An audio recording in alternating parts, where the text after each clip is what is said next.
Today I am starting to take my cab apart for the hopefully the final time to finish up the custom work I'm doing and then get it ready for paint.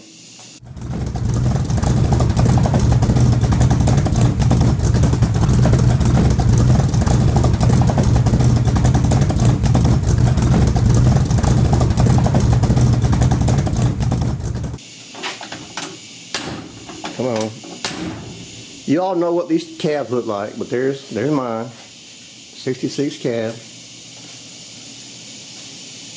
I've done all the body work on everywhere except a couple spots inside. The outside, the doors are done, the cowl, the roof, the back, all the exterior is done and blocked. Ready for one more final blocking and then ready for paint. The firewall, of course, needs to be painted. I mean, primed and blocked, but it's fairly straight. As far as the custom work I've done, I shaved the standard fuse panel and stuff. Over here, I've got a new fuse box inside. I'll show you. I'm putting disc brakes on it. I've changed the steering column, the way it mounts. These little tabs here, I'll have to show you later one day. They're for inner fender mounts I plan to make instead of those rubber ones. The rest of the firewall is pretty much standard. I did drill these holes for my vintage air lines, AC and heater lines to pass through. That's for the dipstick. So, but as far as that, the rest of the cab on the exterior is pretty well stopped. And I did a lot of body work to it. I've got it documented in photographs. I'll try to put photographs on my YouTube page at some point, kind of chronicling the life of this thing. All right, on the interior, as far as the custom work goes, that's where the big changes are. Now, I haven't done anything radical. At least I don't think it's radical. Some of you purists will probably hate it, and that's your right, and that's okay. Put a vintage air unit under here. One of the things I'm still working on is getting my hoses routed. I built this center console insert. The top holes for the DN style radio. The bottom holes are for the vintage air control unit and 2 AC vents. It'll sit right heater slash AC vents. It'll sit right there. I've been undetermined for a long time where to put my other 2 AC vents. I'm pretty much decided that I'm going to put one right here because it's just a great spot for one. I mean, it's right there. The other one on the driver's side, I can't get over there and open that door right now. I got a jack in the way. But I'm pretty sure I finally decided to move the ignition switch over to the passenger side of the dash and put the other AC vent over there. I saw the astronaut. He's a member of the F100 FTE website. The astronaut had done a build like that, and I really liked it. And I think some other guys have done it too. That's what I'm going to do, because I want the AC vent over there. I was going to make a pod and put it down there. I had several ideas. They all would have worked, but the cleanest looking one is going to be to put it right there. I mean, that's the perfect spot for it. I'll move my ignition switch over here, and I got perfect room for it. As far as the interior goes, obviously I got bucket seats. I have made fiberglass door panels. These are made from scratch. After I went through all the hours of making these things, I did find a company online that sells them. Because that was a couple of years ago, before all the COVID mess. I don't even know if they still make them anymore. But these are handmade. I took a sheet of ABS as the bottom part, cut out the center, and molded the insert and wrapped it up. And after lots of design ideas, I would just decide to finish it off right here and right there. So you can see it. I mean, here it is from the other side. There's the other side. You got light in here, I think you can probably see. So like I said, bucket seats. These are out of a Toyota pickup.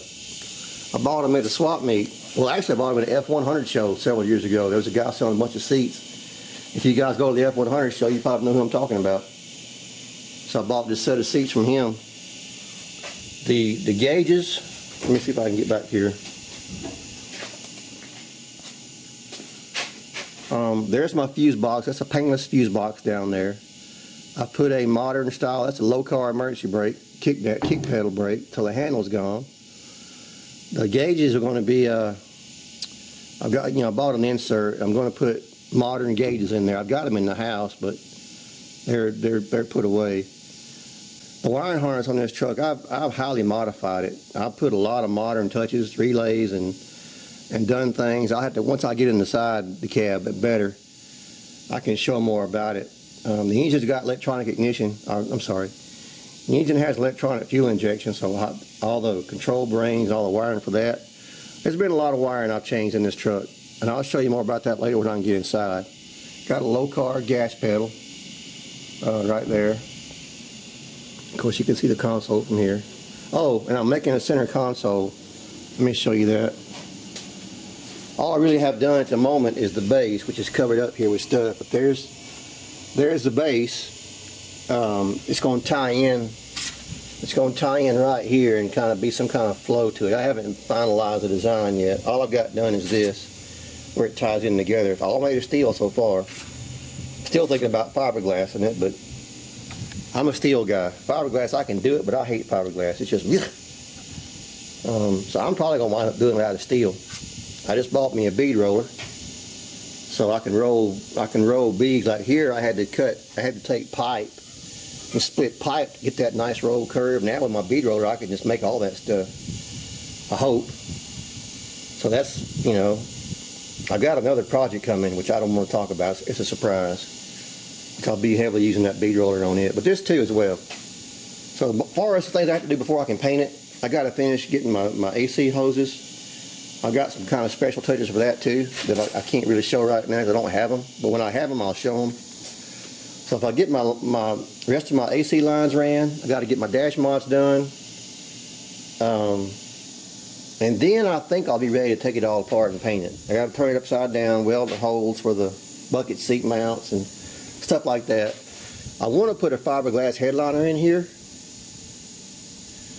Oh, I want to put a fiberglass headliner in here. I really do. They're like, last time I looked again a couple of years ago, they were $600 and something. I just can't pay that for one. I could make one. I got an old cab I could turn upside down and make my own out of fiberglass. And I may wind up doing that, honestly. Could I make one out of steel with this bead roller now? That thought just entered my brain. I don't know. I don't know. Probably not. It'd be a real pain to form that panel. There's no doubt about it. That'd be a tough panel to make with a wheel, even with a wheel and a bead roller. That'd be a tough panel to make. So anyway, probably getting my other cab and flipping it upside down and making one myself would probably be the way to go. And to save $600, that's probably what I'm going to wind up doing. I guess one more thing I should point out is all the body work I did to these door jambs.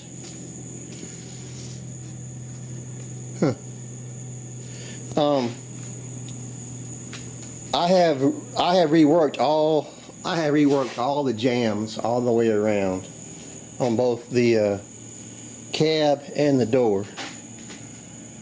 It's I've got pictures, loads of pictures that I took. I'll try to post some pictures of what I did. I'll try to post some pictures of what I have done. But basically, well, number one, you see how easy that door shuts?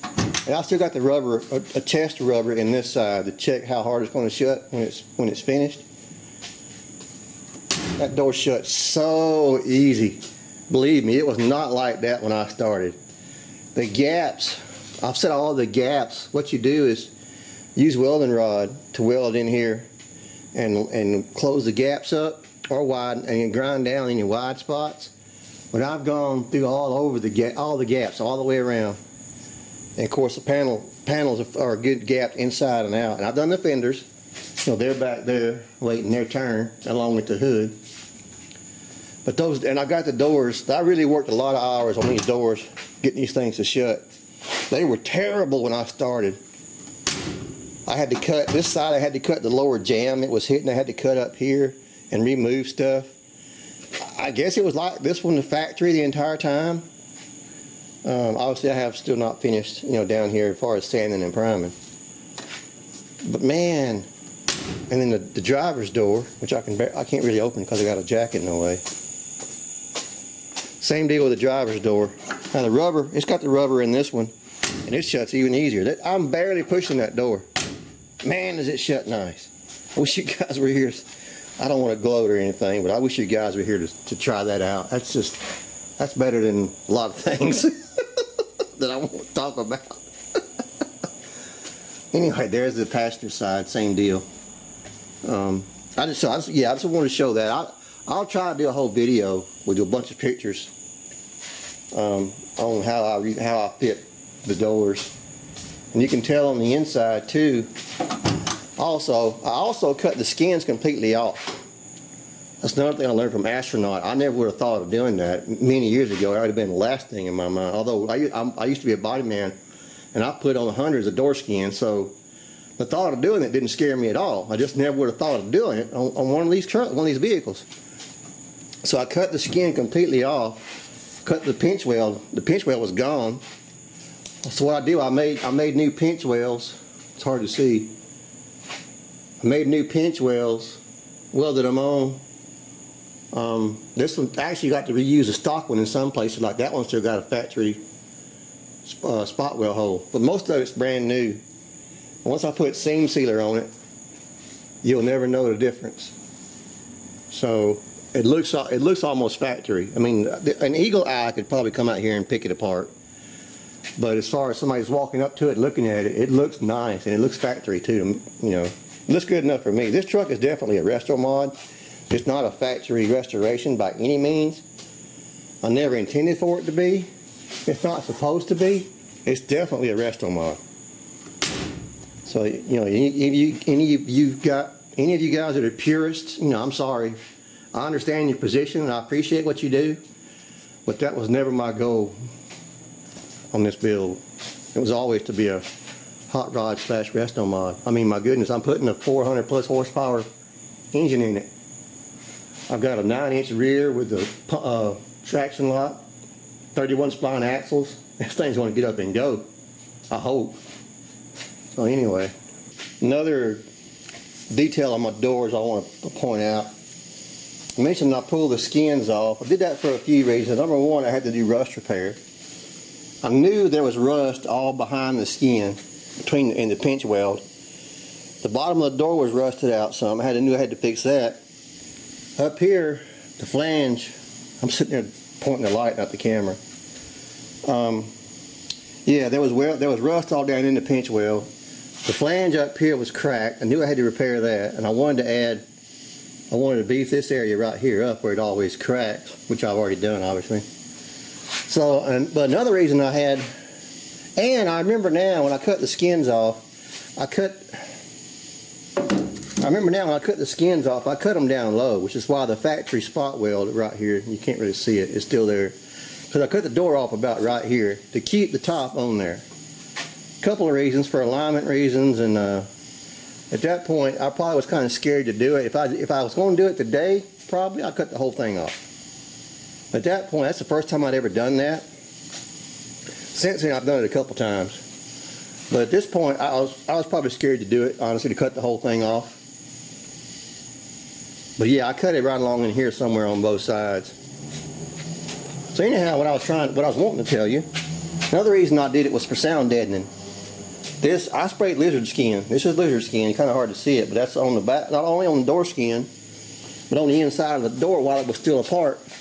So there's lizard skin on both sides. And I mentioned a while ago about how good the doors close. This is how quiet they are.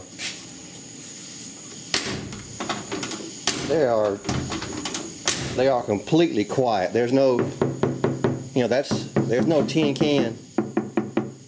You know, you guys that have these trucks, you know what they sound like. They are giant tin cans. So yeah, that was another thing I wanted to show, was the lizard skin. I am going to put lizard skin on the floor, both inside and out. One kind for heat prevention and one kind for sound deadening. I'm also going to shoot some on the roof, I know, for heat absorption. Stop a little bit of that heat transfer. I might even do the firewall. I hadn't decided yet. But I may do the firewall as well on the inside, not the outside. I want the outside to look nice and slick when I'm done with it. So anyway, that's the cab. That's kind of where we're at for now. Starting working on my cab again. think that's they're only I think I've covered pretty much everything that I can think of. So, yeah, I think that's it. I guess I got to say it again. If you like what you're seeing, hit that subscribe button. I still feel funny saying it, but I got to do it. You got to do what you got to do. All right, see you guys on next time. Catch you on the flip side.